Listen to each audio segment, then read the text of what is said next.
हरे कृष्णा।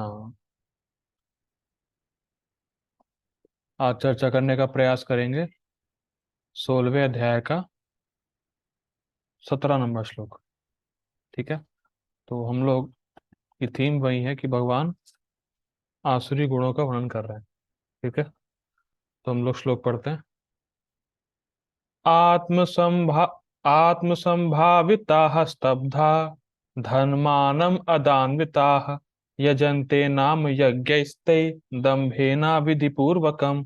आत्मसंभाविताः स्तब्धाः धनमानम अदान्विताः यजन्ते नाम यज्ञैस्ते दम्भेना विधिपूर्वकम्। आत्मसंभाविताः स्तब्धा धनमानम अदान्विताः यजन्ते नाम यज्ञैस्ते दम्भेना विधिपूर्वकम्। तो प्रभुपाद जी के शब्दार्थ को देखते हैं।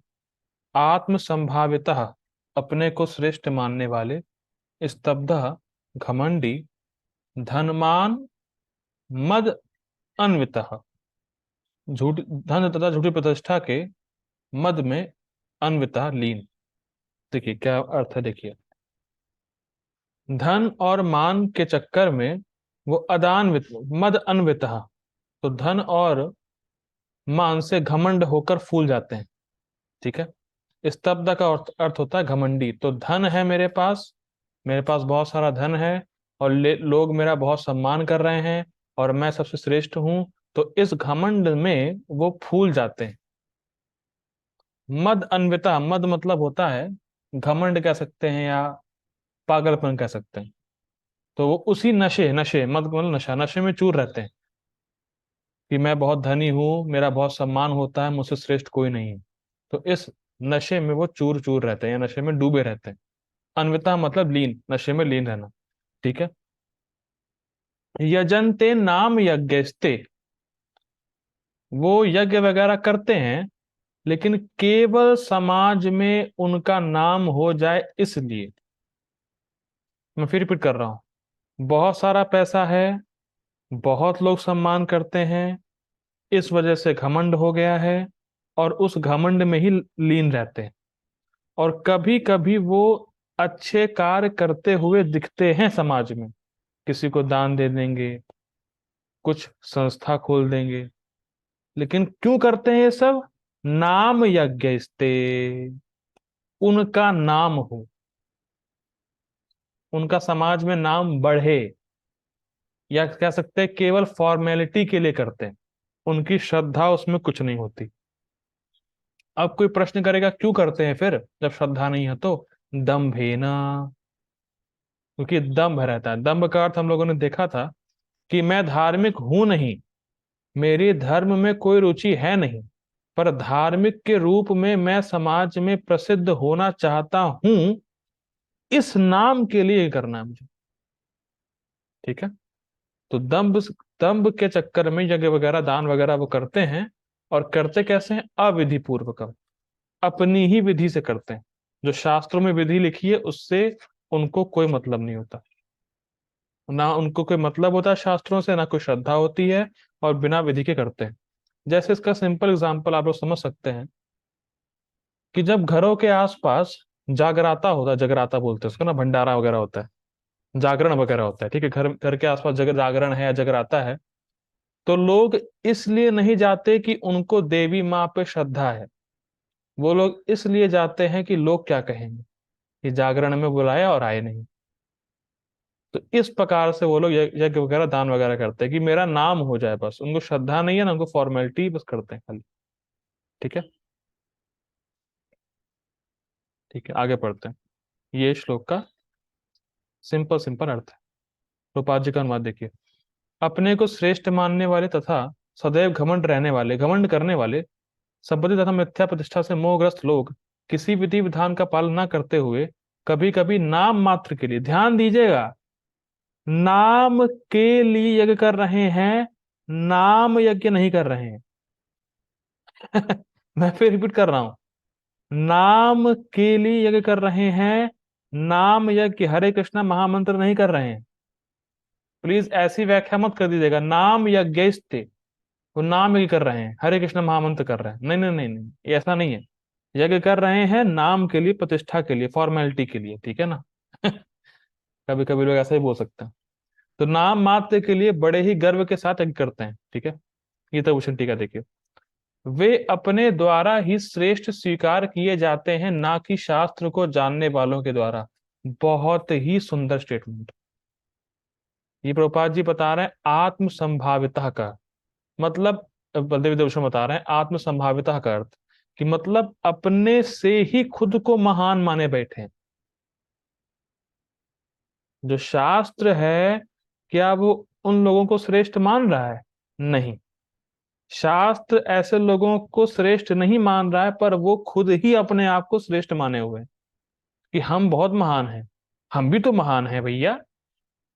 हम भी तो 9 बजे उठ के सुबह पूजा करते हैं। हम भी तो धार्मिक हैं। शास्त्र श्रेष्ठ नहीं मान रहा है, पर वो खुद ही अपने आप को श्रेष्ठ मान रहे हैं और क्लेम कर रहे हैं कि मैं श्रेष्ठ हूं। कई बार तो इस प्रकार से लोग बोलते हैं कि इस्कॉन वाले तो केवल कृष्ण की पूजा करते हैं, पर हमें देखिए, हम सुबह सुबह उठते हैं 9 बजे, नहा के सबकी पूजा करते हैं। तो कौन श्रेष्ठ हुआ, आप कि हम? पर वो ये नहीं समझ रहे कि अगर कृष्ण जड़ के समान है, अगर कृष्ण की पूजा कर रहे हैं, कृष्ण का भजन कर रहे हैं, सबका भजन अपने आप हो जाता है।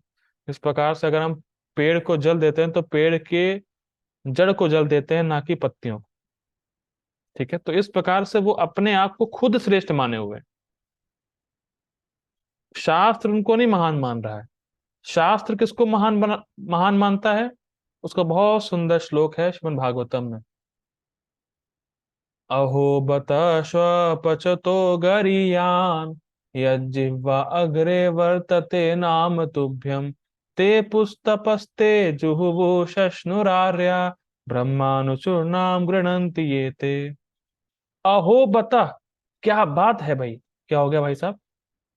स्वपचतो गरीयान, एक कुत्ता खाने वाले के यहाँ पैदा हुआ व्यक्ति गरियान श्रेष्ठ है ब्राह्मण से। अरे भाई साहब संभाल के बोलिए, ब्राह्मण कहाँ और कुत्ता खाने वाली जाति कहाँ? आप कैसे बोल रहे हैं? क्यों बोल रहे हैं भाई साहब? यह जिह्वा अग्रे वर्तते नाम तुभ्यम, उसके जीव के अग्र भाग में भगवान का नाम आया है, इसलिए श्रेष्ठ कह रहे हैं। अच्छा, और क्या कर दिया उसने? ते पुस्त तपस्ते, सारी तपस्याएं कर ली। जुहुवु शश्नुरार्या, सारी पवित्र नदियों में स्नान कर लिया भाई साहब। और एक आर्य के लिए जो भी संस्कार होते हैं वो भी उसने सब कर लिए, और सारे वेदों का अध्ययन भी कर लिया। इसीलिए वो ब्राह्मण से श्रेष्ठ है। केवल उसके जिह्वा के अग्रभाग में भगवान कृष्ण का नाम आया है। हरे कृष्णा कृष्ण कृष्ण हरे हरे, हरे राम राम राम हरे हरे, ये आया है। और वो ब्राह्मण से भी श्रेष्ठ है, भले कुत्ता खाने वाले क्या भी पैदा क्यों ना हुआ। तो शास्त्र किसको महान मान रहा है? शास्त्र उसको महान मान रहा है जिसके मुख से हरिनाम आ रहा है। तो इसीलिए अगर आपको किसी को भी ग्रेट बनाना है तो आपको उसके मुख से हरिनाम का उच्चारण कराना पड़ेगा। ठीक, शास्त्र उसी को महान मानता है। ठीक है, तो शास्त्र उनको महान मान रहा है, इनको नहीं, पर ये लोग अपने आप को महान मान रहे हैं। ठीक है, ये इनकी फॉल्ट है। आगे पढ़ते हैं। स्तब्ध अर्थात उनमें नम्रता नहीं होती। प्रभुपाद जी ने घमंड लिया है, यहाँ पे बोला जा रहा है उनमें नम्रता नहीं होती, अहंकार रहता है। अब देखिए, बहुत ही सिंपल है, बहुत ही सुंदर फंडा है। जिस व्यक्ति के हृदय में अहंकार होता है, क्या वो वाकई फील करता है कि वो अहंकारी है? मैं फिर रिपीट कर रहा हूं, क्या जिसके हृदय में अहंकार होता है, क्या वो रियली फील करता है कि उसके हृदय में अहंकार है, कि वो अहंकारी है? नहीं करता है। लेकिन जो अपने को, ये क्या हुआ, जो अपने को प्राउड फील करता है, वो अपने को सचमुच नहीं समझ पाता कि उसकी स्वाभाविक स्थिति है क्या। मैं फिर रिपीट कर रहा हूं, बहुत ही सुंदर है। किसी के मुख से अगर बदबू आ रही है, मान लीजिए किसी ने ब्रश नहीं किया, एग्जाम्पल देते हैं इस प्रकार से आचार्य लोग, मान लीजिए किसी ने ब्रश नहीं किया है और उसके मुख से स्मेल आ रही है, गंदी स्मेल आ रही है, तो उस व्यक्ति को मालूम नहीं चलेगा कि मेरे मुख से गंदी स्मेल आ रही है, लेकिन जो सामने वाला है उसको पता चलेगा कि इसके मुंह से बदबू आ रही है। तो उसी प्रकार से जो खुद अहंकारी है वो नहीं जान पाता कि मैं अहंकारी हूं, लेकिन सामने वाला समझ जाता है कि बहुत बड़ा अहंकारी घमंडी है। रिलेट कर पा रहे हैं? जो अपने को प्राउड फील करते हैं वो अपने को सचमुच नहीं जान पाते कि मैं प्राउड फील कर रहा हूं इस समय। लेकिन जब थोड़ा सा व्यक्ति नम्र होगा तो उसको लगेगा अरे मैं तो बहुत बड़ा अहंकारी हूं, जबकि वो अहंकारी होता नहीं। प्लीज इस गुगली को समझिए। जब वाकई में कोई अहंकारी है तो वो नहीं समझ पाता कि वो अहंकारी है, लेकिन जब कोई नम्र बनता है तो उसको फील होता है तो मैं तो बहुत बड़ा अहंकारी हूं। इसीलिए जो वास्तविक भक्त होते हैं, नम्र होते हैं, उनको लगता है मैं तो बहुत गर्वीला हूं और बाकी सब लोग नम्र हैं। ये है सच्चे भक्त की स्थिति। लेकिन जो सचमुच गर्वीला होगा उसको लगेगा अरे मैं तो बहुत नम्र हूं, वो उल्टा सोचेगा। लेकिन जो नम्र होगा उसको लगेगा मैं तो बहुत गर्वीला हूँ, मैं तो मुझ में तो बहुत अहंकार है, अभी मुझे बहुत काम करना है, मुझे बहुत भक्ति करनी है। ठीक है, तो ये बहुत ही सुंदर है। उल्टा होता है इस केस में। ठीक है, तो ये हो गया। नम्रता नहीं होती है और वे धन व मद से युक्त होकर एक महान सन्यासी या परमहंस के तुल्य सम्मान पाने की इच्छा करते हैं। मतलब उनको इच्छा रहती है कि सन्यासी जैसे, उनका सन्यासी जैसा सम्मान होता है वैसे मेरा भी सम्मान होना चाहिए। ठीक है। वे स्वकल्पित देवताओं की पूजा करते हैं और जिस विधि से वे पूजा करते हैं वे नाम मात्र की पूजा होती है। तो स्पष्ट है, कोई श्रद्धा नहीं है, बस फॉर्मेलिटी के लिए करना है, निपटाना है। ठीक है। वे सन्यासी की तरह वेशभूषा धारण करते हैं और धार्मिक होने का ढोंग करते हैं जिससे उनके घर व परिवार में संपदा आए। ये बहुत ही सुंदर है। इस संबंध में श्रीमद् भागवतम में एक श्लोक आता है, बहुत सुंदर आता है, और ये ऑलमोस्ट 90% तो एप्लीकेबल हो ही जाएगा अभी रिसेंट, मतलब अभी अगर देखेंगे तो उसमें श्लोक श्लोक इस प्रकार से है। कारिता कर्ण लोभेना तथा सारम ततो गतः। इसको प्लीज आप लोग याद कर लीजिएगा, मेरे मैं 2-3 बार बोलूंगा, आप लोग वहां पे रिपीट करिए अपनी तरफ। कारिता कर्ण लोभेना तथा तथा सारम ततो गतः।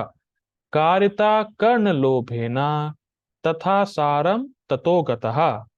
कारिता कर्ण लोभेना तथा सारम ततो गतः। इसका अर्थ क्या है? बहुत सुंदर है। कारिता मतलब कार्य करना, कर्ण लोभेना मुझे कुछ खाने को मिल जाए इस लोभ से, या मुझे धन मिल जाए इस लोभ से। अगर कोई कथा करता है तो उस कथा का सार चला जाता है। मैं फिर रिपीट कर रहा हूं, कोई भी भगवान की कीर्ति कुछ खाने के उद्देश्य से या कुछ धन कमाने के उद्देश्य से करता है तो उसकी कथा का सार चला जाता है। मैं फिर रिपीट कर रहा हूं, कोई भी प्रोफेशनल भागवत रिसाइटर है जो पैसे के लिए गीता भागवत बोलता है तो वो यूजलेस है।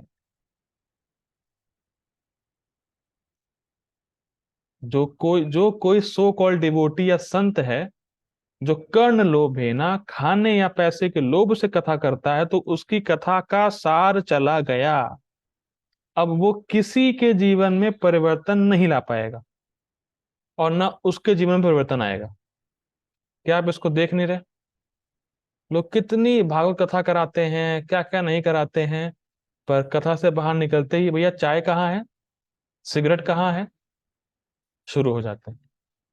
क्योंकि सार चला गया है, कुछ नहीं होने वाला है, खोखला है, खोखला फिर वो। इसीलिए कभी भी पैसे के लिए कथा नहीं करना चाहिए। इसीलिए मैंने इस गीता क्लास के कोई रुपए नहीं रखे और ना कभी रुपए मांगे क्लास के कि भैया क्लास इतना पढ़ाया है, रुपए दो।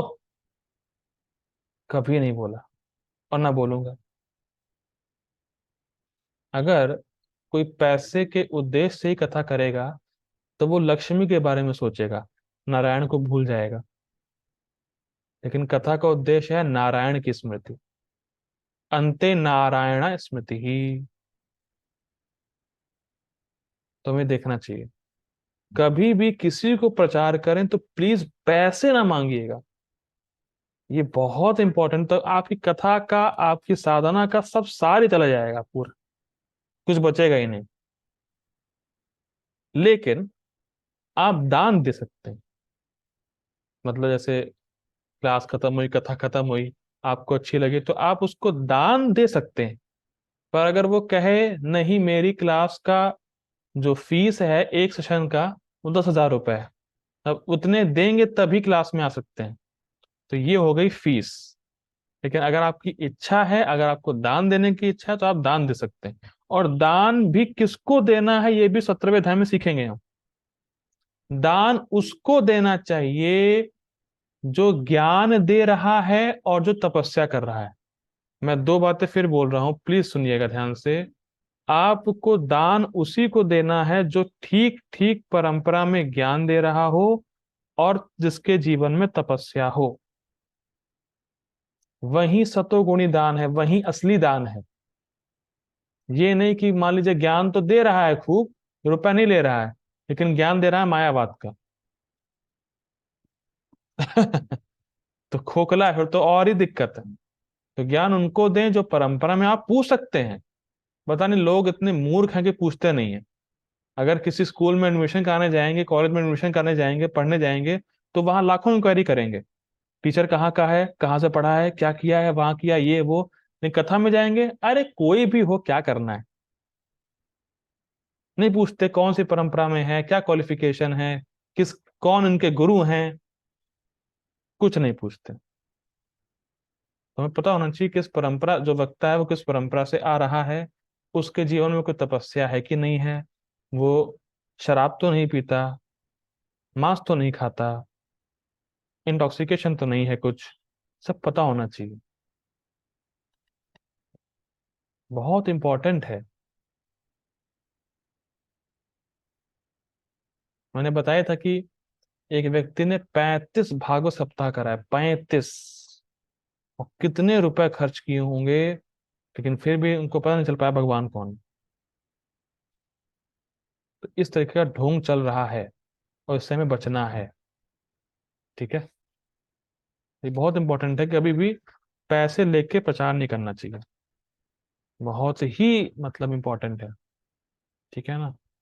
और जो इस प्रकार से कर रहा है वो अपने आप को धोखे में डाल रहा है, कुछ नहीं। आगे पढ़ते हैं। यह सब उनके द्वारा वैदिक नियमों का पालन किए बिना किया जाता है। मतलब जब जो भी पूजा वगैरह करते हैं कि उसमें कोई वैदिक नियम का कोई बाउंडेशन ही, वैदिक नियम का पालन नहीं करते हैं, ऐसे ही कर देते हैं अविधि पूर्वकम। ठीक। पापा जी तात्पर्य देखिए। परपुट बाय डिवाइन ग्रेस, AC भक्तिदान स्वामी श्री प्रभुपाद की जय। तात्पर्य बहुत सुंदर है। अपने को सब कुछ मानते हुए किसी प्रमाण या शास्त्र की परवाह ना करके आसुरी लोग कभी कभी तथाकथित धार्मिक या यागिक अनुष्ठान करते हैं। अब देखिए, इसको आप पढ़ के निकल जाएंगे, लेकिन इतनी सुंदर सुंदर बातें इसमें छुपी हुई हैं, उसको बताना बहुत जरूरी है। देखिए, अपने को सब कुछ मानते हो इसका मतलब क्या है? अरे भैया, मुझे सब पता है।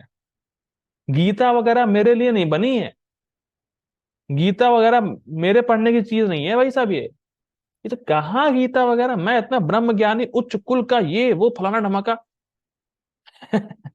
गीता वगैरह पढ़ने की मेरी आवश्यकता नहीं, जरूरत नहीं है मुझे। मुझे सब पता है।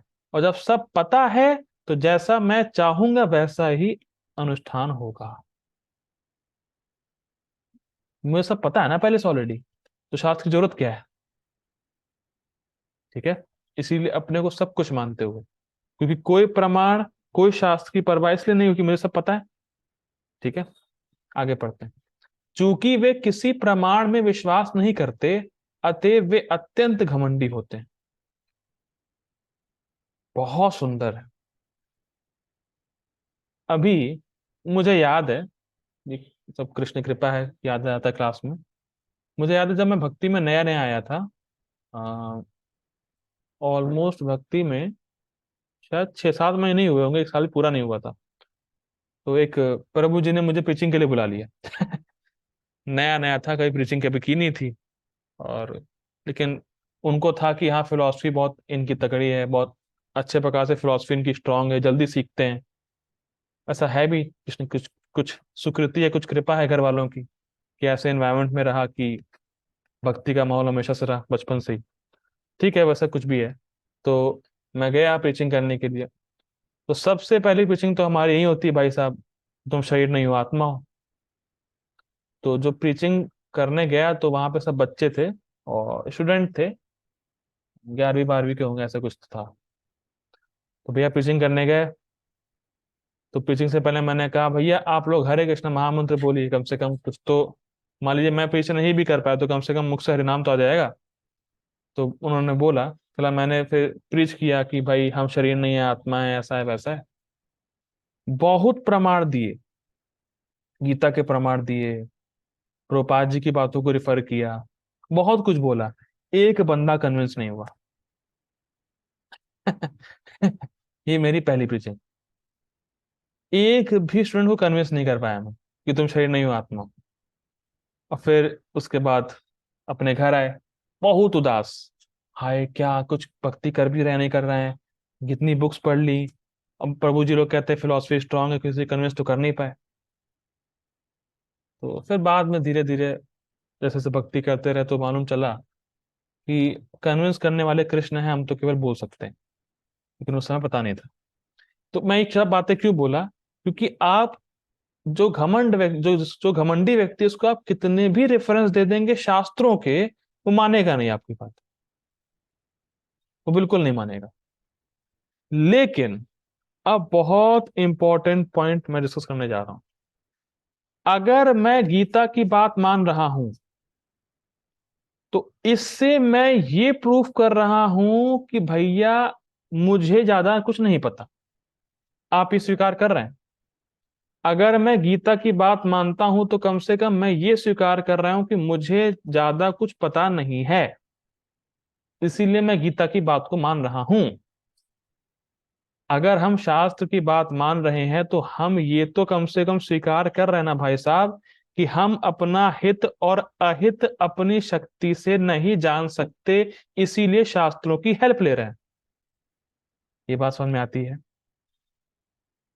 लेकिन जो घमंडी है उसको लगता है कि उसको सब कुछ पता है। जब तुझे सब कुछ पता है तो शास्त्र की बात क्यों मानेगा वो? शास्त्र की बात तो वो मानेगा जो स्वीकार करता है कि मुझे ज्यादा कुछ पता नहीं है, इसलिए मैंने शास्त्र की हेल्प ली। ये आप प्लीज कैच कर पा रहे हैं पॉइंट? प्रीचिंग करेंगे तो बहुत लोग ऐसे घमंडी होंगे जिनको आप जितना भी बता दो कुछ नहीं मानने वाले। तो आपको साइड करना पड़ेगा ऐसे लोगों को। जैसे बहुत सिंपल एग्जांपल, आपको कोई बीमारी हो गई, आप डॉक्टर के पास गए। और डॉक्टर के पास गए क्यों है? पहली बात तो क्योंकि आप ये खुद जानते हैं कि मुझे अपनी बीमारी का इलाज पता नहीं है, डॉक्टर बताएगा तो मैं दवाई लूंगा और ठीक हो जाऊंगा। इतना तो कम से कम क्लियर रहता है ना कि भाई मैं अपनी शक्ति से इस बीमारी को ठीक नहीं कर सकता, इसलिए डॉक्टर के पास जाना पड़ेगा। अब कोई व्यक्ति डॉक्टर के पास जाए और कहे अरे तुझे क्या पता है, तुझसे ज्यादा पढ़ा लिखा हूं मैं, तू क्या बताएगा मुझे दवाई, मुझे सब पता है। तो डॉक्टर क्या दवाई देगा उसको? और क्या वो कभी ठीक हो पाएगा? बस। जिनको नहीं स्वीकार करना है वो कैसे भी नहीं करेंगे, वो घमंडी है भाई साहब। घमंडी है, सब पता है मुझे, सब पता है, तुझे कुछ नहीं पता है। ठीक है, ये सब बातें हैं, सब टीचिंग के संबंधित बातें हैं। आगे पढ़ते हैं। थोड़ी सी संपत्ति तथा झूठी प्रतिष्ठा पा लेने के कारण जो मोह भ्रम उत्पन्न होता है, उसी के कारण ऐसा होता है। अब देखिए, प्रोपा जी लिंक कर रहे हैं। अभी बोला प्रोपा जी ने घमंडी होते हैं, पर घमंडी होते क्यों है वो नेक्स्ट लाइन में। थोड़ी सी संपत्ति झूठी प्रतिष्ठा पा लेने के कारण, मतलब क्यों घमंडी है? थोड़ा धन कमा लिया अधिक, लोगों से अधिक थोड़ा धन कमा लिया है, और थोड़ा सम्मान मिल गया है समाज से, तो व्यक्ति सोचता है मैं महान बन गया। मैं फिर रिपीट कर रहा हूँ, थोड़े अधिक पैसे आ गए अकाउंट में और थोड़ा बहुत लोग सम्मान कर रहे हैं आसपास के, तो मैं तो कितना बड़ा महान व्यक्ति हूँ। मैं अपने आप को महान मानने लगता हूं। और प्लीज ध्यान दीजिएगा, ये सबके साथ होता है। अगर आपके पास भी कुछ रुपए आ जाएंगे, सम्मान देना शुरू कर दिए कुछ लोगों ने, तो आप में भी सबसे पहले यही भावना आएगी, अब मैं तो बहुत महान व्यक्ति हूँ यार, सब सम्मान करते हैं मेरा। और तब भक्तों का आश्रय व्यक्ति नहीं लेता है। ये भक्त क्या बताएंगे मुझे?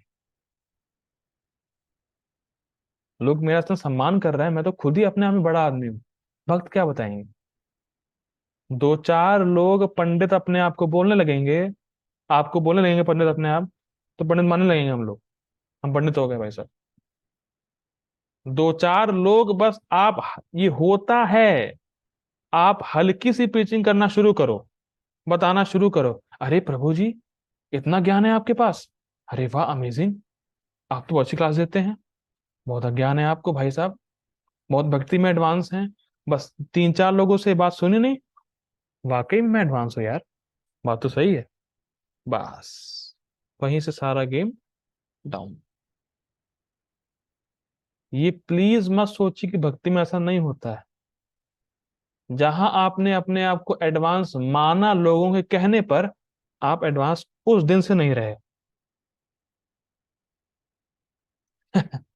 दो चार लोग पंडित बोल दिया आपको, भाई साहब बड़े अच्छे पंडित हैं, वो मैं पंडित, हाँ मैं पंडित हूँ, बस वहां से सब कुछ खत्म। बहुत बड़ी प्रॉब्लम है, इससे बचना चाहिए।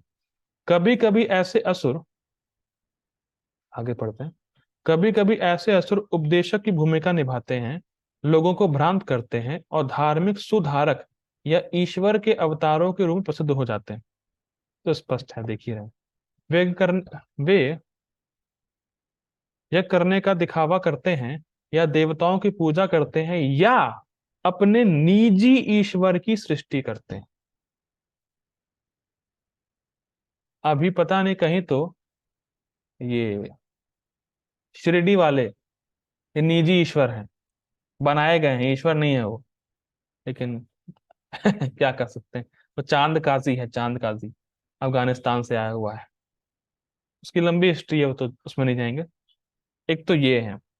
दूसरा, पता नहीं, अभी इलेक्शन हुए थे अमेरिका के, पता नहीं कुछ महीने पहले हुए थे। क्या नाम था उसका, पिछले प्रेसिडेंट का क्या नाम था, मुझे याद नहीं आ रहा, कोई ब्राउन था, क्या था उसका नाम, नहीं याद है, बहुत उसके ब्राउन ब्राउन बाल थे, क्या नाम था उसका, ज्यादा न्यूज देखता नहीं हूँ मैं तो।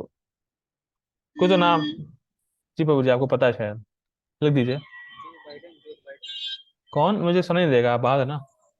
जो बाइडन, जो बाइडन। अब जो भी है, फिलहाल आप जो बता रहे हैं जो भी है, तो एक साउथ का, अपने साउथ इंडिया का व्यक्ति उनकी मूर्ति की पूजा कर रहा था। वो उसको भगवान मान रहा था। कौन था? Jaw Biden? ना ना ना, वो नाम नहीं था, कुछ और ही नाम था उसका, कोई और ही था। ठीक है, जो भी था, बेसिकली कहने का मतलब क्या है कि व्यक्ति उसकी पूजा कर रहा था, भगवान को छोड़, उसको लग रहा था कि ये मेरे ईश्वर है।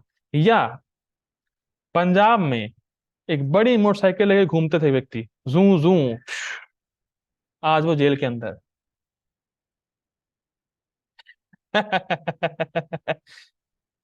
Indirect meaning, please take direct meaning. ठीक है, वो आज जेल के अंदर घूमते घूमते जेल में चले गए वो अपने आप को बोलते थे कि मैं ईश्वर का अवतार हूँ। कि जो समझ, जिसको समझना समझ गया है वो। ठीक है। तो क्या है दिक्कत, क्या है, देखिए बहुत सिंपल है, प्रोपा जी बहुत सिंपल बोलते थे। अगर आपको गोल्ड के बारे में कुछ पता नहीं है, और मैं आपको प्लास्टिक दूं और कहूं यही गोल्ड है, तो आप मान लेंगे कि नहीं मान लेंगे? सिंपल है। तो जिसको भगवान के बारे में नहीं पता है, उसके लिए तो हर कोई भगवान बन सकता है, उसमें क्या दिक्कत है? जिसको गोल्ड नहीं पता उसके लिए तो हर चीज गोल्ड हो सकती है। तो मूर्ख लोगों को भगवान के बारे में पता नहीं है, इसीलिए वो अपना निजी ईश्वर की सृष्टि कर देते हैं, मेरे लिए तो यही भगवान, क्योंकि उनको पता नहीं भगवान होते कौन। और महाप्रभु इस संबंध में बहुत सुंदर बात कहते हैं, चैतन्य चैतन्य में श्लोक है, अवतार ना ही कहे आमी अवतार। जो सच में अवतार होता है वो अपने आप को अवतार कहता ही नहीं है। ठीक है, तो वो रियल अवतार होता है। ठीक है, आगे पढ़ते हैं। सामान्य लोग उनका प्रचार ईश्वर कह के करते हैं, स्पष्ट है, उन्हें पूजते हैं, और मूर्ख लोग उन्हें धर्म या आध्यात्मिक ज्ञान के सिद्धांतों में बड़ा चढ़ा मानते हैं। सिंपल है। वे सन्यासी का वेश धारण कर लेते हैं और उस वेश में सभी प्रकार का अधर्म करते हैं। देख ही रहे हैं हम लोग, बहुत सारे ढोंगी घूम रहे हैं। वास्तव में इस हाँ, ये बहुत इंटरेस्टिंग है। वास्तव में इस संसार से विरक्त होने वाले पर अनेक प्रतिबंध होते हैं, और यही वो लोग पालन नहीं करते।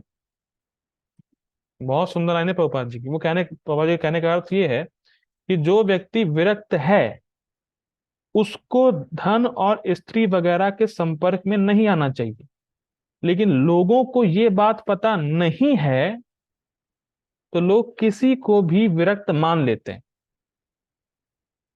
मैं फिर रिपीट कर रहा हूं, विरक्त होने में प्रतिबंध होता है, नियम होते हैं, और उस नियम का पालन करते हैं तो हम उस प्रकार के पद को रिस्पॉन्सिबल तरीके से निभाते हैं। जैसे सन्यासी को स्त्री का संग नहीं करना चाहिए, लेकिन लोगों को ये बात पता नहीं है। तो अगर कोई सन्यासी स्त्री का संग कर भी रहा है, तो उनके लिए वो सन्यासी है।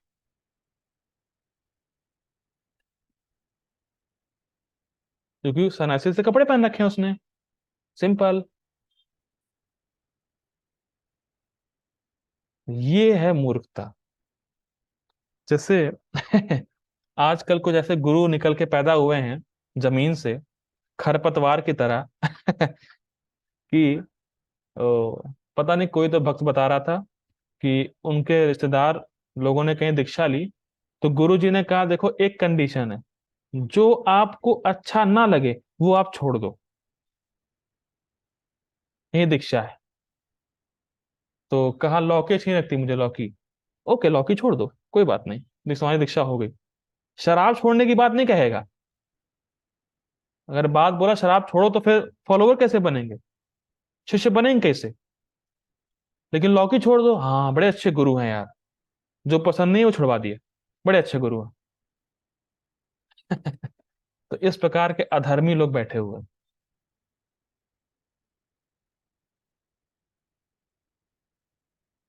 अब तो वही तो बात है ना, त्याग हुआ क्या फिर? वही तो बात है। जो अच्छा नहीं लगा वही त्याग हो गया, वो अच्छा त्याग है उन लोगों के लिए। ठीक है। तो इस संबंध में मैंने पहले बताया है, नवयोगीन स्वामी महाराज जी बहुत सुंदर बोलते हैं। क्या? लोभी गुरु पापी चेला, दोनों नरक में ढेरम ढेला। बहुत सुंदर। देखिए, बहुत ही सिंपल है। गुरु को चाहिए पैसा, शिष्य को चाहिए कि मैं पाप करता रहूं। ठीक है, मैं पाप करने से रोकूंगा नहीं, तुम दो मुझे पैसे, और दोनों नरक में जाएंगे। तो इस प्रकार के गुरु भी आजकल मार्केट में है। ठीक है। हम लोग कहाँ पे थे? हाँ, प्रतिबंध की परवाह नहीं, हाँ ठीक है, हाँ ठीक है, देखिए। लेकिन ये असुर इन प्रतिबंधों की परवाह नहीं करते। ठीक है, उनको कोई नियम नहीं चाहिए। वे, हाँ ये बहुत सुंदर है, वे सोचते हैं जो भी मार्ग बना लिया जाए वही अपना मार्ग है। तुम्हें लौकी छोड़नी है, लौकी छोड़ो, यही मार्ग है। जो मन में आए करो भाई साहब, भगवान मिल जाएंगे तुम्हें। क्या ऐसा हो सकता है? नहीं। अरे आप विश्वास नहीं करेंगे। देखिए, मेरी क्लास में देखते तो मुझे लगता है कि बहुत सारे इंसिडेंट्स होते हैं सच्ची घटनाएं मैं डिस्कस करता हूँ यहाँ पे क्लास में। तो एक भक्त बता रहे थे कि वो ट्रेन में जा रहे थे, तो उनको किसी परंपरा के व्यक्ति मिले, और भक्त ने कहा, तुम जानते हो भगवान, इस्कॉन के भक्त ने कहा, तुम जानते हो भगवान कौन है? तो उनके शिष्यों ने कहा, दूसरे संप्रदाय के लोगों ने कहा, देखो, ये बातें गुह्य होती हैं, सबको बताने लिए नहीं होती हैं भगवान कौन है। तुम मेरे साथ आओ, 15 दिन के अंदर तुम्हें भगवान दिखा देंगे हम। 15 दिन दो बस हमें, भगवान तुम्हारे सामने होंगे। लेकिन भक्त तो इस्कॉन के, भैया आप जानते हैं, बड़े क्लेवर होते, चतुर होते हैं। उन्होंने कहा, जब तुम्हें पता ही नहीं है भगवान है कौन, जब तुम मुझे भगवान बता ही नहीं रहे भगवान है कौन, तो तुम मुझे कुछ भी दिखा दोगे, कह दोगे यही भगवान है, तो मैं कैसे मान लूं? भाई भगवान बताओ तो पहले है कौन? तुम तो कुछ भी दिखा दोगे, यही भगवान है, तो मैं कैसे मान लूं? आप समझ रहे हैं बात को? भाई आप पहले बताओ तो भगवान है कौन, दिखते कैसे हैं, तब आएंगे सामने हमें, हाँ ये भगवान है। तुम तो कुछ भी दिखा दोगे, कह दोगे ये भगवान है, तो फिर कैसे मान लूंगा मैं? तो क्या मतलब, अपना ही मार्ग बना लिया है कि 15 दिन में भगवान दिखाओ। इस प्रकार के लोग हैं, ठीक है। अब ये सब प्रॉब्लम आई कैसे? इसका बहुत ही सुंदर पापा जी ने लाइन लिखी है। उनके समक्ष आदर्श मार्ग जैसी कोई वस्तु नहीं है जिस पर चला जाए। This is the problem of whole society. इसके बारे में हम बात करेंगे नेक्स्ट मीटिंग में। So please join again. Hare Krishna.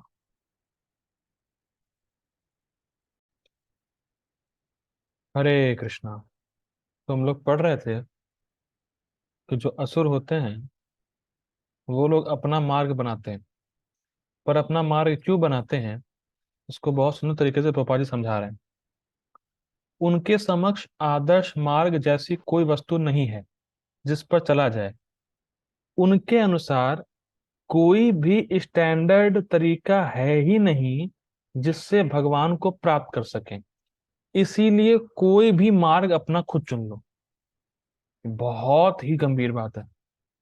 ऐसे लोगों के अनुसार कोई अच्छा तरीका है ही नहीं, कोई स्टैंडर्ड तरीका है ही नहीं जिससे हम भगवान को प्राप्त कर सकें। अब देखिएगा, एक भक्त के भाई को मैं प्रीच कर रहा था।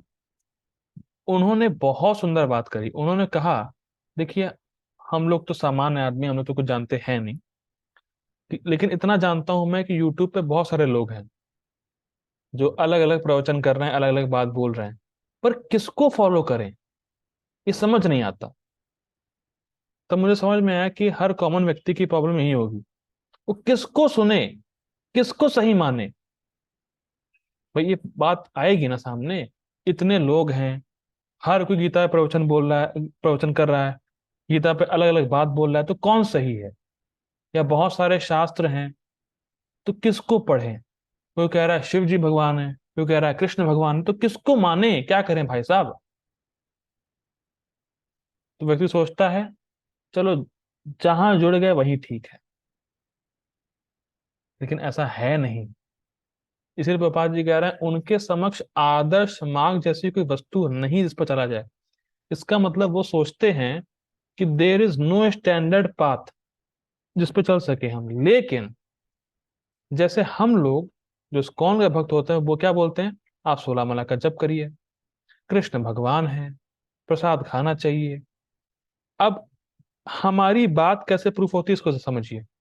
मान लीजिए मेरे सामने कोई इंसान आया, मैंने कहा भाई साहब कृष्ण ही भगवान है, 16 माला का जप करिए, हरे कृष्ण महामंत्र का जप करिए, प्रसाद खाइए। अब क्या यही सेम बात अर्चना माता जी आप नहीं बोलेंगी उसको? जी प्रभु जी। ठीक, हरे कृष्णा, आप भी वही बात बोलेंगी। यहाँ पे जो भक्त है जैसे अपू प्रभु जी हैं, वो भी यही बात बोलेंगे, भाई साहब आप कृष्ण भगवान है, 16 माला का जप करिए, प्रसाद खाइए। अब एक व्यक्ति मुझे साक्षात बोले, यार तुम लोग अजीब हो, इस्कॉन का हर भक्त बोलता है कृष्ण भगवान है, इस्कॉन का हर भक्त बोलता है हरे कृष्ण महामंत्र का जप करिए।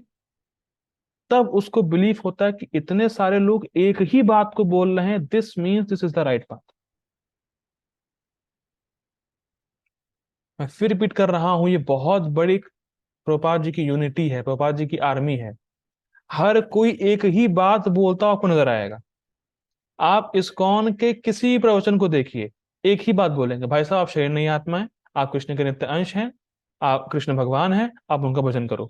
किसी भी प्रभु जी माता जी का आप लेक्चर सुन लीजिए, यही बात आएगी सामने, क्योंकि यही तरीका है। अब प्रभुपाद जी कहीं अपने मन से नहीं लाए हैं, शास्त्र में ही ये तरीका बताया गया है। मैं देखिए, कोई अपने मन से बोले, उसके फॉलोवर्स हो तो चलो ठीक है भाई, तो अपने मन से बोल रहे हैं, इन्होंने काफी लोगों को इन्फ्लुएंस किया, नहीं। तो शास्त्र की बात रखी जा रही है, साफ साफ गीता में भगवान बोल रहे हैं, अहम सर्वस्व प्रभवो मत्त सर्वम प्रवर्तते इति मत्वा भजन्ते माम बुधा भाव समन्वितः। सारी चीजों का सोर्स मैं हूं। देखो, खत्म हो गई बात। उसमें डाउट क्या है? यही बात समझनी है हमें कि हम जब भी प्रचार करें, एक बहुत सुंदर बात एक वृंदावन में एक भक्त ने बोली थी, बहुत सुंदर, कि जब भी आप कभी भी क्लास दें या कभी भी किसी को प्रचार करें, तो रिमेन इन दैट स्टेट कि आप प्रभुपाद जी के सर्वेंट के सर्वेंट के सर्वेंट। बहुत ही गंभीर बात है, बहुत ही गंभीर है। मैं कैसे समझाऊं आप लोगों को, मैं तो इतने साल से क्लास दे रहा हूं तो देख रहा हूं। हल्का सा आप ज्यादा प्रचार करना शुरू कर देंगे, तुरंत ही भावना आती है। सब पता है मुझे, इतने सारे लोगों को मैंने भक्त बना दिया, मैं तो एडवांस हो गया, तुरंत ये आता है। Always remain in that state कि हम प्रभुपाद जी को सर्व करने के लिए आए हैं, जो वरिष्ठ वैष्णव है उनको सर्व करने के लिए हैं, और यहाँ पे उनको सर्व ही कर रहे हैं। ये प्रभुपाद जी की सेवा थी, ये प्रभुपाद जी की ही सेवा थी कि लोगों तक गीता के ज्ञान को पहुंचाया जाए। मैं बोल रहा हूं, आप लोग सुन रहे हैं, पर अगर आप प्रचार में थोड़ा आगे बढ़ेंगे तो आप ये फील करेंगे it is very very very difficult. जितना सुनने में आसान है, उतना करने में और कठिन है। लेकिन कुछ बातें बोल के छोड़ देनी चाहिए और खुद अनुभव करनी चाहिए। हल्के से लाइक्स, हल्के से व्यूज, हल्का सा ये, तुरंत, आई नो, बहुत टफ है। लेकिन अगर भक्तों का संग करते रहेंगे और ऐसे भक्तों का संग करते रहेंगे जो नम्र होने का प्रयास कर रहे हैं, तब आप नम्र बन पाएंगे। बहुत ही सुंदर बात मैंने एक वीडियो शेयर किया था, ऋत्विक वाला, उसमें जो ईश्वर गौरांग प्रभु बहुत सुंदर बात बोले, अगर आप जैसे भक्त को ढूंढेंगे वैसा आपको इस्कॉन में हर भक्त मिल जाएगा, हर वैरायटी का। पॉलिटिक्स चाहिए, पॉलिटिक्स वाले मिलेंगे, कुछ और पजल चाहिए वो भी मिल जाएगा, लेकिन सिंसियर चाहिए, सिंसियर भी मिलते हैं, और उसके लिए आपको सिंसियर होना पड़ेगा। ये बहुत इंपॉर्टेंट है। सिंसियर भक्त आपको तब मिलेगा जब यू आर सिंसियर। देखना होगा क्या हम सिंसियर हैं। और जब एक बार मैंने तो देखा है अपनी आंखों से, मतलब मैंने ऐसे ट्रेनिंग ली तो मैं बता पा रहा हूँ, जिस जिस सिंसियर भक्त से आप एक बार जुड़ गए और आपकी ट्रेनिंग वैसी हो गई, ट्रेनिंग यानी ट्रेनिंग ट्रेनिंग मतलब संस्कार ऐसा भक्ति की स्टार्टिंग से बन गया आपका, आप निकल गए। बहुत इंपॉर्टेंट है। जैसे बच्चे को संस्कार देते हैं स्टार्टिंग में, वो संस्कार हमेशा रहता है। तो जो भक्ति में स्टार्टिंग में आके अगर आपको सिंसियर भक्तों का संग मिल गया और वैसी ट्रेनिंग मिल गई, आप निकल गए आगे। और जहां सिंसियर भक्तों के संग की कमी हो गई, तो भक्ति में आ जाएंगे पर रगड़ते रहेंगे, धीरे धीरे आगे बढ़ेंगे। मेरा पर्सनली अनुभव है, और जो मेरे साथ रहे हैं कुछ जो भक्त हैं वो जानते हैं इस बात को। ठीक है, आगे बढ़ते हैं, बहुत इंपॉर्टेंट बात है सब, इसलिए आगे नहीं बढ़े, मतलब डेविएट नहीं होंगे। यहाँ पर अविधि पूर्वकम शब्द बल दिया गया है, जिसका अर्थ है विधि विधानों की परवाह ना करते हुए। ये सारी बातें सदैव अज्ञान तथा मोह के कारण होती, मतलब कोई विधि पालन नहीं करते, वो जानते हैं कि मैं सब कुछ जानता हूँ, और मोह मतलब ये मैं हूँ और मेरा ये सब है। ठीक है, आगे पढ़ते हैं। 16वां अध्याय 18वां श्लोक। ओके, 18वां श्लोक है, ओके ठीक है, आगे पढ़ते हैं। अहंकारं बलं दर्पं कामं क्रोधं च संश्रिताः माम आत्म परदेहेषु प्रदिशन्तो अभिसूयकाः। अहंकारं बलं दर्पं कामं क्रोधं च संश्रिताः माम आत्म परदेहेषु प्रदिशन्तो अभिसूयकाः। बहुत ही सुंदर, देखिए। अहंकार मतलब अहंकार, बल मतलब बल, दर्प का मतलब मुझसे श्रेष्ठ कोई है नहीं, काम मतलब काम वासना, क्रोध मतलब क्रोध। तो कितने हो गए? 5। अहंकार, बल, दर्प, काम और क्रोध।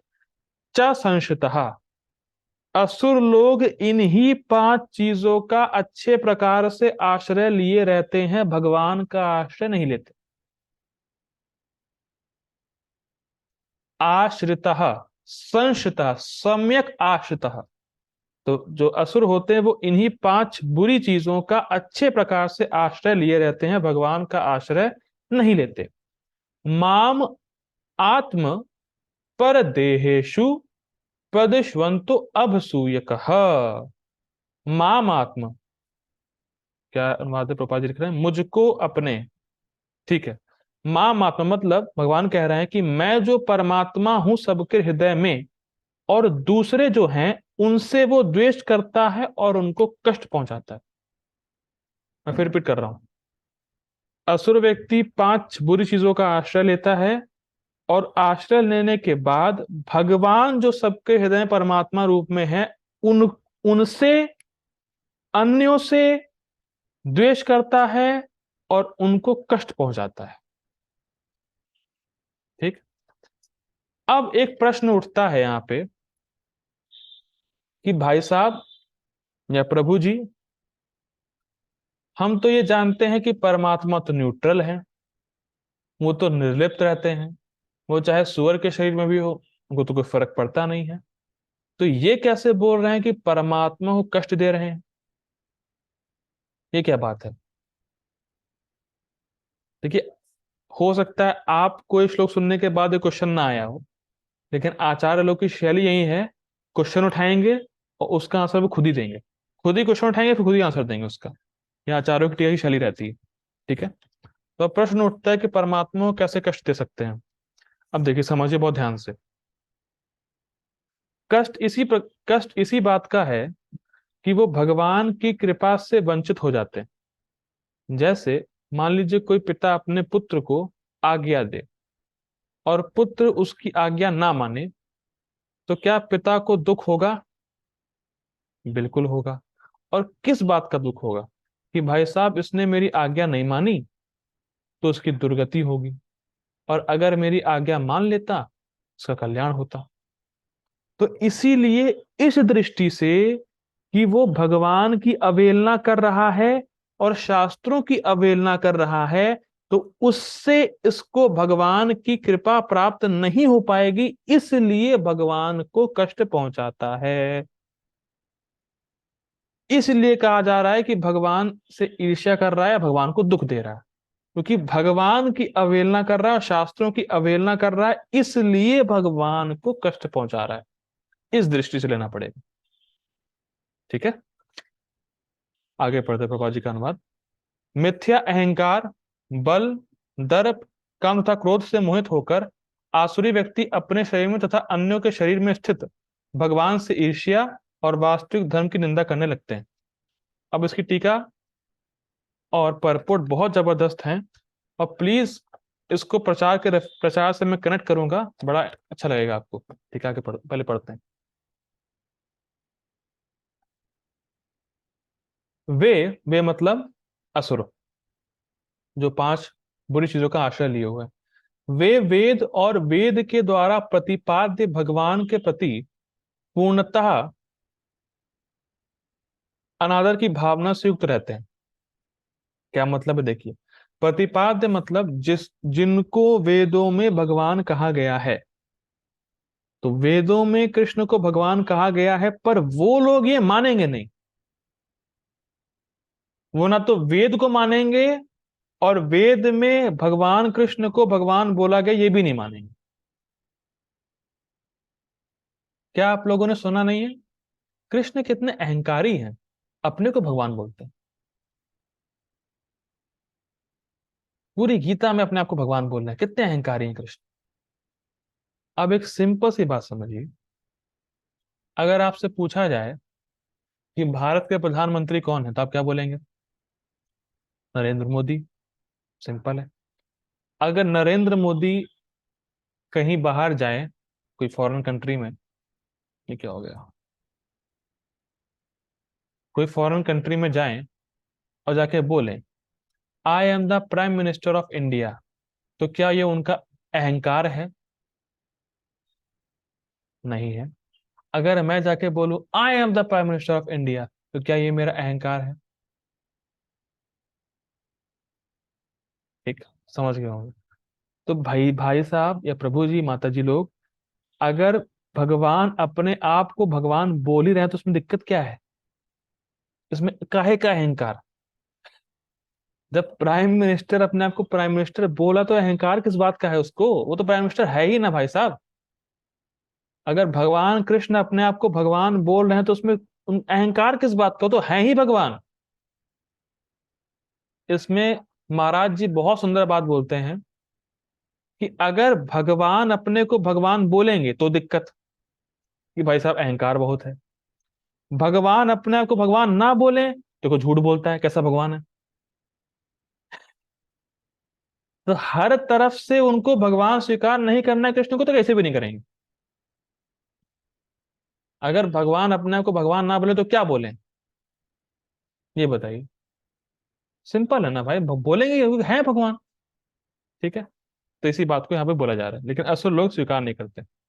वे मिथ्या अहंकार, बल, मद, काम और क्रोध का आश्रय लेते हैं और मुझ भगवान का अनादर करते हैं, जो सभी के और उनके भी नियामक और पालक हैं।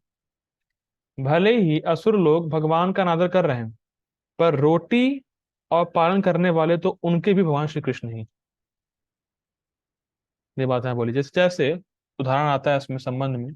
ऐसे चांदनी है, चांद की रोशनी, चांदनी जो होती है, चांदनी उतनी ही गाय काटने वाले घर पे जाती है और उतनी ही गाय सेवा करने वाले घर पे जाती है। आप समझ पा रहे हो उदाहरण को? चांद की जो रोशनी है वो उतनी ही गाय काटने वाले घर पे जाएगी, उतनी ही गाय की सेवा करने वाले घर पे जाएगी। तो जो भगवान की निंदा करने वाले व्यक्ति हैं उनका भी पालन भगवान ही कर रहे हैं, उनको भी खिलाने पिलाने वाले भगवान ही हैं। ठीक है, आगे पढ़ते हैं।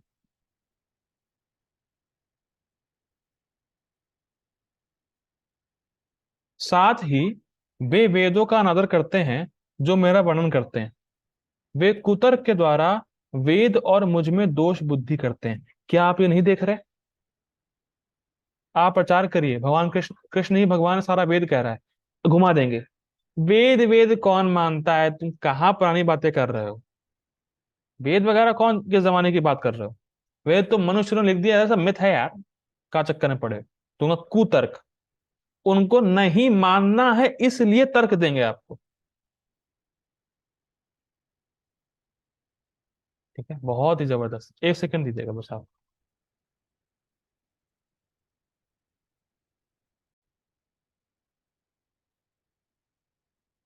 ठीक है, दोष बुद्धि करते हैं कि उनको नहीं मानना है। जैसे एक कुतर्क देखिए इस प्रकार से, भगवान कृष्ण कैसे भगवान है देखो भाई साहब, बेचारी स्त्रियों के कपड़े चुराते हैं, ये किस प्रकार के भगवान है? नहीं नहीं, अच्छे नहीं। कृष्ण भगवान नहीं हो सकते। चोरी करेंगे कपड़ों की, स्त्रियों के कपड़ों की चोरी करेंगे, ऐसे भगवान? अब देखिए क्या फॉल्ट है इसमें। ठीक है, माना कि भगवान श्री कृष्ण ने कपड़े चुराए, पर द्रौपदी को कपड़े दिए भी तो। अब बताइए, अब आप वो नहीं मानेंगे पर आपको वो मानना है, तो आपको भगवान कृष्ण को भगवान नहीं मानना है। ठीक है, ठीक है, तो भाई द्रौपदी को बस दिए भी तो। आप एक साइड क्यों ले रहे हैं? बस कपड़े चुराए तो भगवान नहीं है, कपड़े दिए भी तो, ये तो देखो आप। तो ये इसको नहीं मानेंगे। ठीक है, तो जिसको नहीं मानना है वो अपने कुत्ते के साथ नहीं मानता है, ऐसे ऐसे लोग होते हैं। आगे पढ़ते हैं। उनके मिथ्या अहंकार के कारण वे ऐसा कहते हैं कि मैं ही स्वतंत्र रूप से सब कुछ कर रहा हूँ। अपनी शक्ति का आश्रय लेकर वे सोचते हैं मैं ही अकेला विजेता हूँ। दर्प के कारण वे कहते हैं मेरे तुल्य कोई नहीं है। काम का आश्रय लेकर वे कहते हैं कि मेरी इच्छाएं सभी की इच्छाओं को मिलाने से भी अधिक हैं। क्रोध का आश्रय लेकर वे सोचते हैं मैं अपने शत्रु को मार दूंगा। तो 5 चीजों का आश्रय लेने की बात थी, देखिए मन में समझते हैं। अहंकार से क्या होता है? वो सोचता है मैं स्वतंत्र हूं और मुझे कोई रोकने वाला नहीं है, ये उसका अहंकार है। बलम मतलब मैं अपनी शक्ति से सब कुछ प्राप्त कर सकता हूँ, भगवान की कोई जरूरत नहीं है, मैं मेहनत करूंगा और प्राप्त कर लूंगा, ये हो गया बल। दर्प मतलब मुझसे बड़ा कोई व्यक्ति है ही नहीं, आई एम द बेस्ट, ये हो गया दर्प। काम मतलब मेरी जितनी इच्छाएं हैं ना उतनी किसी की इच्छाएं हो ही नहीं सकती, और मेरे पास बहुत सारे प्लान हैं अपनी इच्छाओं को पूरी करने के लिए। मेरा फ्यूचर पूरा सेट है, ये 10 साल बाद ये, 20 साल बाद वो, ऐसा वैसा ऐसा वैसा। ये हो गया काम का आश्रय। लेकिन वो समझ नहीं पा रहे हैं कि इन प्लान्स के बीच में एक काला सांप बैठा है डसने के लिए, और वो है काल। जैसे आप देखे होंगे, पता नहीं दिवाली के टाइम दिखता होगा, लाइट के ऊपर बहुत सारे कीट पतंगे कीड़े वगैरह आते हैं, सब आता है, और छिपकली चुपचाप बैठी रहती है, और एकदम से कीड़े को खत्म। उसीलिए हम सब प्लान कर रहे हैं, ऐसा होगा, कल ऐसा होगा, परसों वैसा होगा, यहाँ जाना वहां जाना, और कल ही आप समाप्त।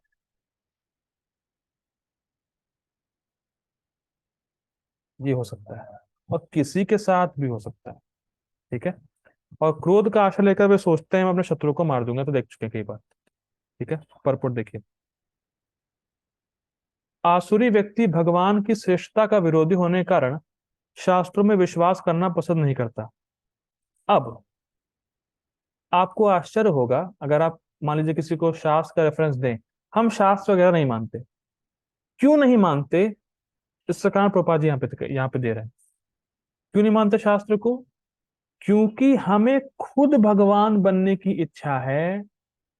तो इसीलिए ऑब्जेक्शन होता है कि शास्त्रों में कृष्ण को भगवान क्यों बोल रहे हैं। हमें खुद भगवान बनना है, इसीलिए शास्त्र पसंद नहीं आते, क्योंकि शास्त्र तो बोलेगा कृष्ण भगवान है, और वो तो बोलता ही रहेगा परमानेंट, क्योंकि भाई भगवान है। लेकिन हमें भगवान बनने की इच्छा है, इसीलिए शास्त्र पसंद नहीं है हमें।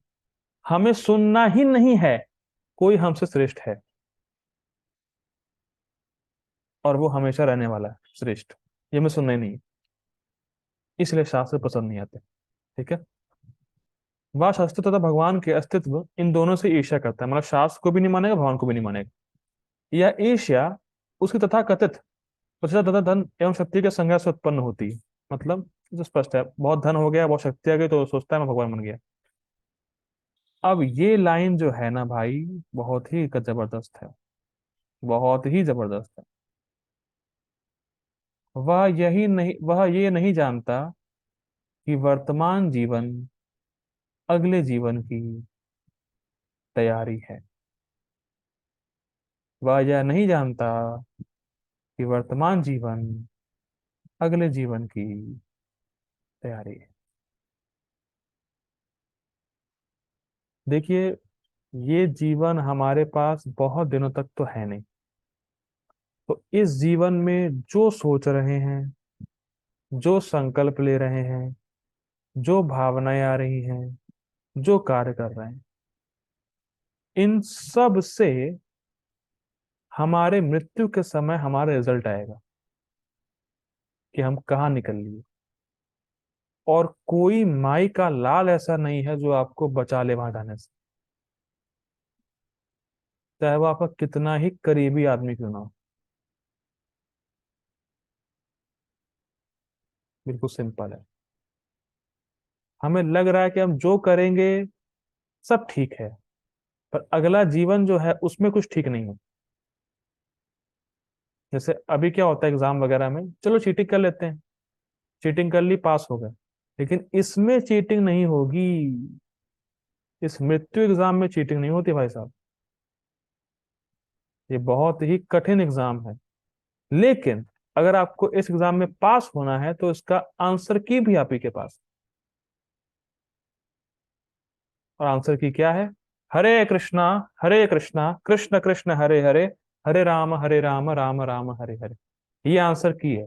अगर आपने ये आंसर दबा दिया मृत्यु के समय, कृष्ण के पास, you are successful, you are past. तो भक्त को केवल यही चिंता रहती है, क्या मृत्यु के समय मैं भगवान का नाम ले पाऊंगा, नहीं ले पाऊंगा।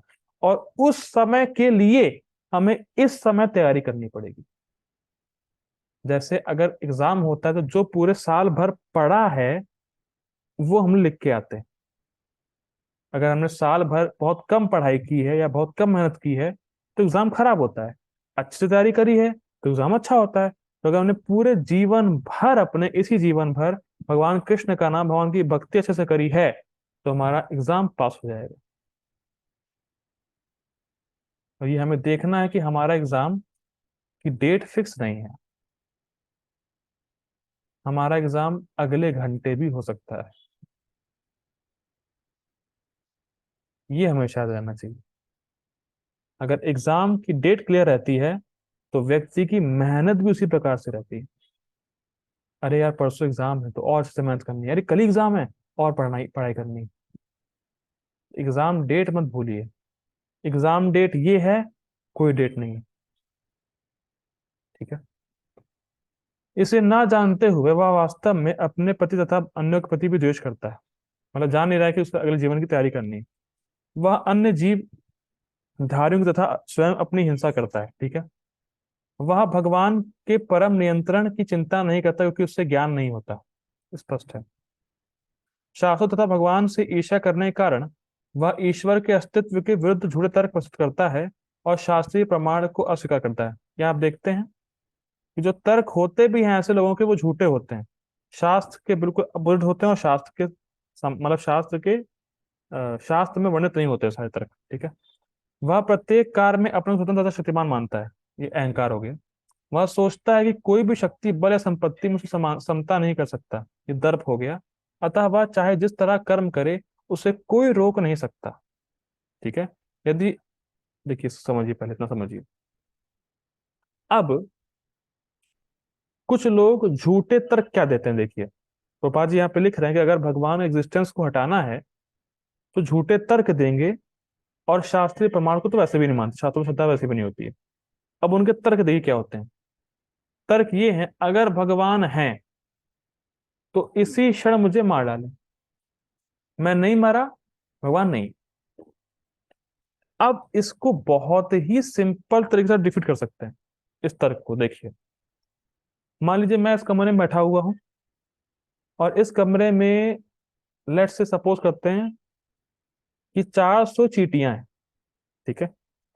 अब वो 400 चींटियां आपस में ये बोले कि श्रेयांश प्रभु जी नाम का कोई व्यक्ति है ही नहीं, उसका अस्तित्व ही नहीं है कोई। तो अब बताइए, 400 चींटियां जो भी कुछ बात कर रही हैं उससे मुझे क्या फर्क पड़ेगा? वो भले मुझे ना माने, मुझे क्या फर्क पड़ रहा है? भाई देखिए सिंपल सी बात है ना। अगर चींटियां मिलकर कहें अरे श्रेयांश श्रेयांश कुछ नहीं है, कोई है ही नहीं, हम नहीं मानते, तो तुम मत मानो। मुझे क्या फर्क पड़ रहा है? उसी प्रकार से हम भगवान के समान चींटी भी नहीं है। हम ना माने भगवान को, क्या फर्क पड़ रहा है भगवान को? और बहुत सुंदर बात महाराज जी बोलते हैं कि अगर आप मुंह में पानी भरें और कुल्ला कर दें चींटियों के ऊपर, तो 400 चींटियां समाप्त हो जाएंगी उस समय। उनका घर बह जाएगा फ्लड में, सिर्फ आप एक कुल्ला करने से। तो भगवान भगवान हल्का सा प्रकृति को हिलाएंगे, कोरोना आ जाएगा और आप खत्म। तुम ना मानो, क्या फर्क पड़ रहा है? चींटियां ना माने, मुझे क्या फर्क पड़ रहा है मुझे? तो उसी प्रकार से। ठीक है। सुंदर ये तर्क है। ठीक है। आगे पढ़ते हैं। कहाँ पे थे हम लोग? हाँ, यदि उसका कोई शत्रु ऐसे इंद्रिय कार्यों में आगे बढ़ने से रोकता है तो वह उसे अपनी शक्ति से छिन्न भिन्न करने की योजना बनाता है। मतलब सिंपल है। ये क्रोध का आश्रय लेने का मतलब ये हुआ, अगर कोई मेरी इंद्र तृप्ति में बाधा बन रहा है, कोई मुझे इंद्र तृप्ति करने से रोक रोक रहा है, तो मैं दुश्मन हो गया, और मैं ऐसी योजनाएं बनाऊंगा जिससे उसको खत्म कर सकूं। ठीक है। तो ये सब आसुरी गुण है। तो बेसिकली हम लोगों ने देखिए सीख क्या रहे हैं, हम लोग बेसिकली सीख ये रहे हैं कि जो आसुरी प्रवृत्ति का व्यक्ति होगा वो ना तो शास्त्र पे विश्वास करेगा, ना भगवान पे विश्वास करेगा। और अगर आप उसको बताने चलेंगे भी तो अपने इतने अपने घमंड में चूर चूर रहेगा, मत रहेगा कि वो आपकी बात को सुनेगा नहीं। तो ऐसे व्यक्तियों को प्रीच ना करें, प्रसाद खिलाएं। मैं फिर रिपीट कर रहा हूं, जो आपकी बात को नहीं सुन रहा है, मैंने कई बार उसको लाइन रिपीट किया है, don't try to create interest, try to catch interest. किसी में इंटरेस्ट डेवलप करने में समय ना गवाएं। बहुत इंटरेस्टेड लोग हैं, उनको पकड़िए, उनको प्रीच कर दीजिए। और जो इंटरेस्ट नहीं है उनको प्रसाद खिलाएंगे तो वो भी इंटरेस्टेड हो जाएंगे आगे जाके। ठीक है। हरे कृष्ण। श्रील प्रभुपाद की जय। श्रीमद् भगवद गीता की जय। Thank you for joining. Hare Krishna. Hare Rama.